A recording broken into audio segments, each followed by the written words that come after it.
0도와 100도 사이 AI 기술의 온도를 확인하는 시간, 기술의 온도 진행을 맡은 한정현입니다. 지금 전 세계적으로 AI 경쟁력을 잡기 위해서요, 국가적 차원에서 전폭적인 지원과 파격적인 정책들이 쏟아져 나오고 있습니다. 우리나라 역시 도약을 위한 행보에 나섰는데요. 과연 대한민국 AI 3대 강국에 들어가기 위해서 어떤 계획을 가지고 있을까요? 국가인공지능전략위원회 TF 위원이시자 AI 클라우드 소프트웨어 전문기업 오케스트로 클라우드의 대표이신 박소아 대표 모셨습니다.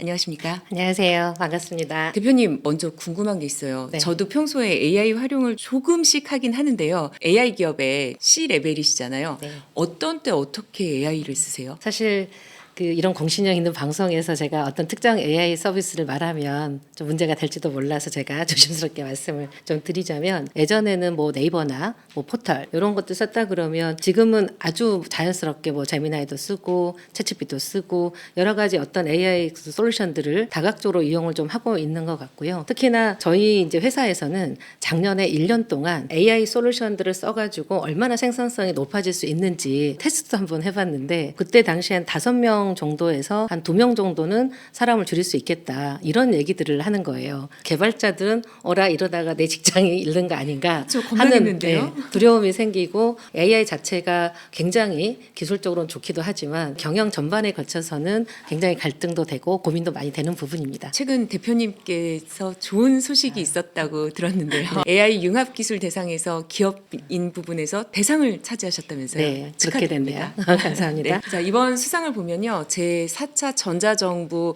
클라우드 플랫폼 구축 사업을 성공적으로 이끈 결과 이렇게 들었습니다. 근데 일반적으로 이제 전자정부 클라우드 플랫폼 하면은 좀 생소할 수도 있거든요.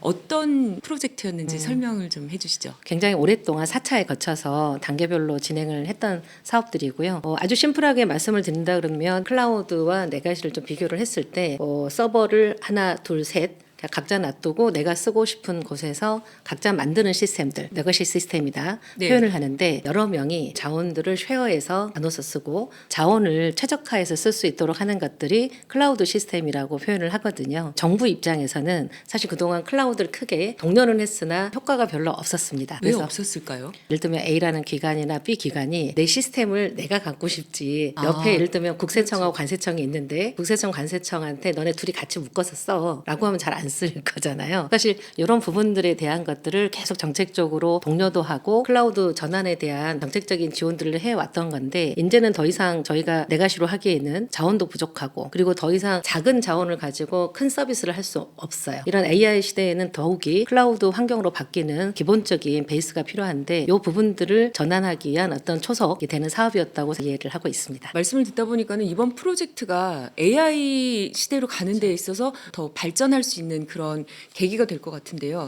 클라우드를 안 하고 AI를 한다라고 생각을 하면 GPU를 많이 얘기를 하잖아요. 근데 그 GPU가 한 개의 서비스에 뭐 하나를 쓴다 라고 하는 것과 내가 일하지 않았을 때 누군가 이제 그 자원을 쉐어를 한다, 이건 엄청난 일이잖아요. 가능하면 자원들을 쉐어하고 그 자원들의 어떤 뭐 클러스터라든가 기술 요소들을 계속 개발을 해서 좀 최적화를 시키는 이런 과정들이 중요한데요. 클라우드는 AI 서비스를 활성화하는데 아주 기본적인 기술이 된 거라고 보시면 될 것 같습니다. 그랬을까요? 최근 보면요, 글로벌 빅테크 기업으로 꼽히는 뭐 기업들의 AI 인프라 경쟁이 아주 치열해지고 있는 그런 상황인 것 같습니다. 특히 알파벳이나 아마존, MS 같은 글로벌 빅테크 기업들은요, 올해 AI 인프라에 6,500억 달러, 그러니까는 우리 돈으로 940조 원을 투자한다라는 기사를 봤어요. 아니, 이렇게 클라우드 구축과 뭐 반도체, 뭐 데이터 센터, 인프라를 구축하는데 어마어마한 돈이 들어가네요. 그렇죠.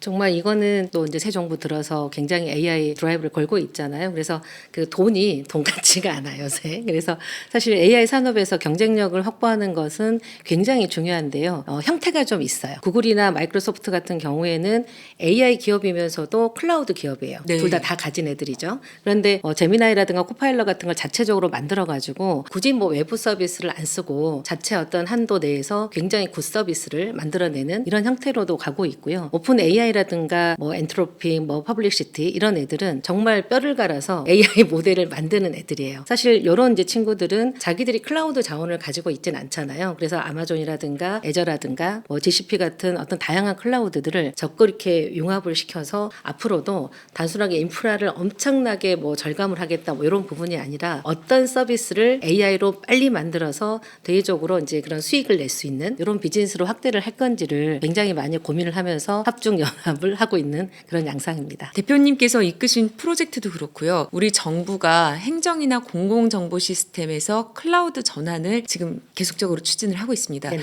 그러면은 실제 정부 시스템이 클라우드 기반으로 전환이 된다면요. 국민들이 사용을 하면서 느낄 수 있는 가장 큰 차이는 뭘까요? 일단은 그 자원을 최적화해서 쓰니까 비용 절감이 되잖아요. 뭐 비용 절감 이코로 세금이 줄어들 수 있는 아주 뭐 기본적인 행복하네요. 네, 네. 그런 얘기를 할 수가 있는데 사실 더 크게 저희가 클라우드 전환을 하는데 목적이 분명히 있었어요. 그러니까 하드웨어라든가 소프트웨어 이런 애들만 이렇게 묶어 놓는 거는 이제 이아스라 그래서 이제는 그 위에 프로그램들 여기 안에 있는 프로그램들을 클라우드 네이티브화라고 해서 클라우드 네이티브 전환이라고 하는 것들을 24년부터 현재 굉장히 열심히 추진을 하고 있는데 최근에 이제 국자원에서 화재가 나고 네, 화재 난 그랬었죠. 이후에 이것들을 얼마나 빠르게 이제 장애라든가 재난을 복구를 할 거냐. 클라우드 네이티브 전환이 돼 있는 애들은 빠르게 복구를 좀 할 수 있었고 대국민 입장에서는 뭐 장애라든가 이런 뭔가 이슈가 발생을 하더라도 빠르게 정부의 서비스를 활용할 수 있다는 측면에서 베네핏이 좀 생기는 이런 부분들이 있고 사실 말씀하셨던 것처럼 이 화재로 인해서 갑자기 정부 시스템에 접근이 안 됐을 때 그쵸. 제가 계약할 일이 있었는데 아. 이 뽑을 수가 없더라고요. 그래서 저도 상당히 당황스러웠던 당황하셨구나. 그런 네네. 기억이 있는데 이제 클라우드 시스템이 그렇게 된다면은 뭐 주말에도 그렇고 언제든 복구를 해서 빠르게 적용할 수 있겠네요. 그렇죠. 이제 본격적인 주제로 들어가기 전에 대표님께 냉정한 진단을 부탁드리겠습니다. 겁나네요. 전문가의 시선으로 보셨을 때요. 현재 정부가 AI 산업에 대해서 어느 정도의 온도로 보고 있다라고 생각하시나요?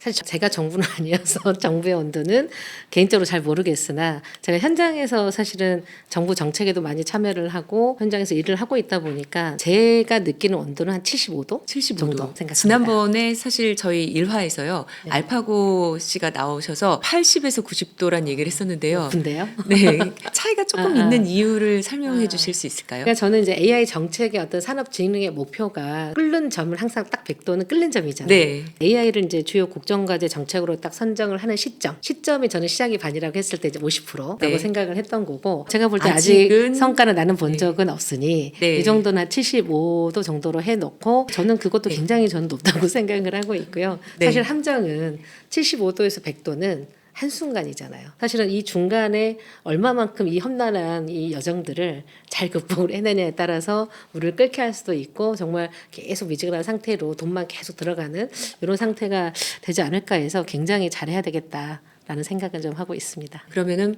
보시기에 75도에서 100도를 가기 위해서 주의해야 될 거가 있으면 뭐가 있을까요? 저희가 미국이나 중국에 비해서 이제 패권에서는 조금 밀리고 있으나 뭐 격차로 놓고 본다 그러면 하나의 어떤 엘리멘 기술만 보는 게 아니고 인프라에 대한 이제 기술까지 다 봐야 되잖아요. 뭐 좀 더 격차가 줄어든 3위로 만들어가는 과정이라고 저는 생각을 하고 있고요. 실제로 이것 때문에 저희가 계속 그 소버린 AI 그리고 소버린 클라우드 이런 얘기들이 화두긴 한데요. 미래의 어떤 국가 경쟁력의 핵심으로 이 독자적인 어떤 산업 기반을 갖출 수 있느냐 없느냐는 선택의 여지가 아니라 필수로 좀 준비를 해야 되지 않나 이렇게 생각을 좀 하고 있습니다. 일단은 자전거 원래 탔잖아요. 네. 탔으니 무조건 앞으로 달려가야 된다. 절대 쉬지 멈추지 말고. 않아야 된다. 네. 네, 정부 정책을 보면요. 지금 굉장히 지원이 많은 것 같아요. 대표님께서 현재 국가인공지능전략위원회 TF 위원으로 참여를 하고 네네. 계시잖아요. 네. 위원회에서는 어떤 일을 합니까? 당연히 뭐 대통령 직속에 있는 이제 AI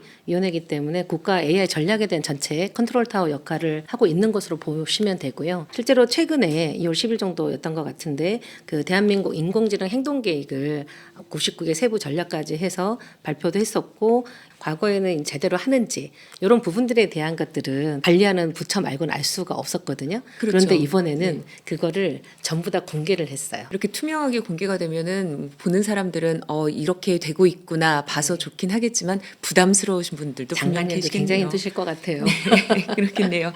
얼마 전에는 또 AI 3대 강국 도약을 위한 청사진을 그렸다 이렇게 들었는데요. 우리의 AI 핵심 전략 포인트 뭐 어떻게 봐야 될까요? 첫 번째는 AI 혁신 생태계. 그동안 저희가 뭐 내 것이라고 하는 부분이라든가 뭐 클라우드를 하더라도 AI가 접목이 안 된 정부 서비스를 하고 있었다라고 한다 그러면 어떻게 획기적으로 범정부 혁신을 할 건지 뭐 거기 안에 좀 특이한 거는 이제 국방 쪽 이런 부분들도 AX를 좀 가속화를 해서 네. 저희가 너무 이제 요새 전쟁을 가까이 겪고 있지만 여기에서도 우리가 서버의 AI 기술을 통해서 어떻게 방어를 해 나갈 건지 마지막으로 결국은 이제 우리 집안에서만 이것들 된다고 해서 글로벌 AI 상강이 될 수는 없잖아요. 그래서 글로벌 AI 기본사에 기여하는 관점에서 모든 국민이 AI를 다 활용할 수 있는 혜택을 받을 수 있는 AI 기본사의 추진 계획이 마련이 되어 있습니다. 보통 목표를 세울 때요 1위를 많이 잡잖아요. 왜 일단 3강으로 하셨나요? 제가 대통령이 아니니까 그걸 알 수는 없지만 그냥 제 여담이지만 우리나라가 3을 굉장히 좋아하는 것 같아요. 행말 숫자 3. 맞습니다. 그래서 333. 3인 것 같아요. 네, 그렇죠. 그래서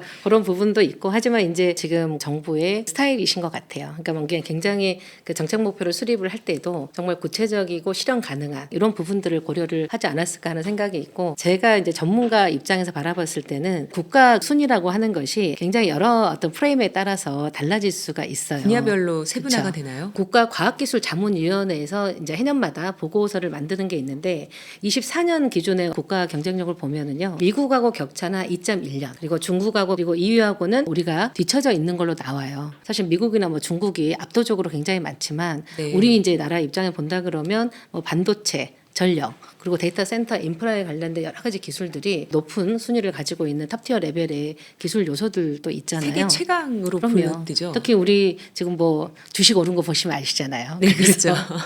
전쟁에 나도 오르는 우리 한국 주식이 그 반면을 좀 보여주고 있는데 AI 빅테크 상강이라고 하는 이미지에서는 약간 밀린 것처럼 보이지만 그 안에 이제 베이스가 되는 인프라가 되는 거기 반도체 경쟁력으로만 생각을 해도 어마무시한 잠재성을 가지고 있다고 저는 보여지고 있습니다. 네, 말씀하신 것처럼 국가 주도로 좀 가는 경향이 있잖아요. 일부에서는 꼭 나라가 나서서 이렇게 큰 돈을 투자해야 되느냐 이런 얘기도 나와요. 왜 정부가 이렇게 나서서 할까라고 돌이켜 생각을 해보면 뭐 대기업들에게 정부가 나서지 않았다라고 하면 본인들 기업의 생산성을 높이는 데 우선하고 나란 일에 신경을 썼을까요? 우선순위는 뭐 그쵸. 기업은 돈을 벌어야죠. 그렇죠. 사실 이런 부분에 있어서 자기들의 난제 해결도 중요하지만 자체 기술력을 확보를 하고 이 기술력을 토대로 조금 더 국가 경쟁력 높여보겠다라고 하는데 저는 동참을 했다고 보는 거고요. 결국 소버린 AI를 저희가 만들게 된 배경을 잘 봐야 됩니다. 소버린 AI에 대해서 관심이 없었어요.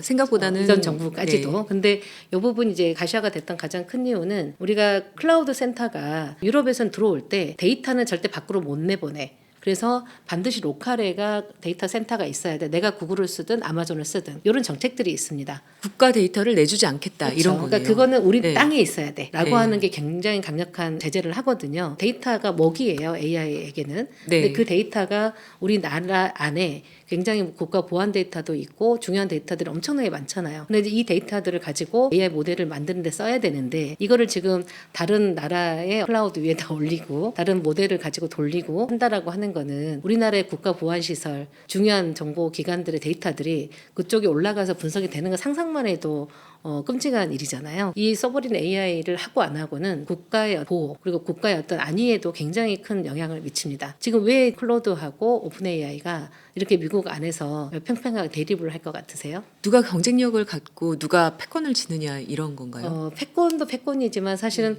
클로드가 훨씬 더 의사결정력이 뛰어난 애예요. 전장에서는. 네. 이번에 그렇죠. 보니까 정확하게 타격하더라고요. 그렇죠. 그래서 앞에는 팔란티어로 되어 있었지만 그 안에 들어가 보면 클로드 모델이 거기 쓰여진 거거든요. 네. 그런데 사실 그거보다도 정부 정책에 자기는 평화주의를 원해라고 해서 전쟁에 쓰여지지 말라고 해서 그걸 빼버리겠다고 얘기를 했었잖아요. 근데 네. 사실은 빼기가 되게 어려워요. 이거는 전부 다 팔란티어 서비스 모델에 그 들어가 기반이 있는 되는 온프라미스로 건가요? 들어가 있는 모델이라. 네. 그런데 우리나라에서도 만약에 AI전이 발생을 한다.